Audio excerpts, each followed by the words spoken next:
Goku ভাইয়া, আজকে থানায় অনেক কাজ রে, আমার লেট হয়ে গেছে আজকে, আমাকে একটু জলদি পৌঁছে দে না রে।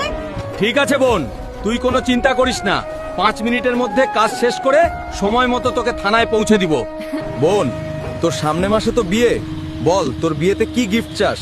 তুই যা চাইবি তোর বিয়েতে গিফট হিসেবে সেটাই পাবি। ভাইয়া, আমার বিয়েতে তুমি গ্যাস সিলিন্ডার গিফট দিও। Gas cylinder? ঠিক আছে, তোকে 10টা গ্যাস সিলিন্ডার গিফট করব। ভাই, আমার 10টা গ্যাস সিলিন্ডার লাগবে, আমার বোনের বিয়েতে গিফট দিব। 10টা গ্যাস সিলিন্ডারের দাম কত রে? আরে নালায়েক, তোর কি অকাত হবে নাকি 10টা গ্যাস সিলিন্ডার কেনার?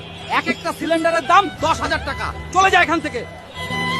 আজ টাকা নেই বলে ওই সিলিন্ডারের দোকানদার তো আমাকে অপমান করে দিল। একদিন আমি ওর পুরো দোকানটাই কিনে নিব রে।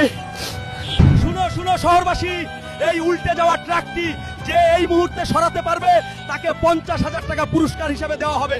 বন্ধুরা, তোমরা যারা যারা বোনকে অনেক ভালোবাসো, জলদি কমেন্টে আই লাভ ইউ সিস্টার লিখে যাও এবং লাইক করে আমার শক্তি বাড়িয়ে দাও।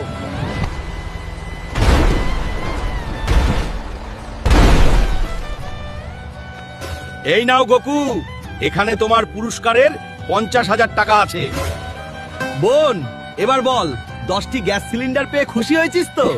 তোর শ্বশুর বাড়ি গেলে গ্যাসের চুলায় ডিম ভেজে খাওয়াবি তো?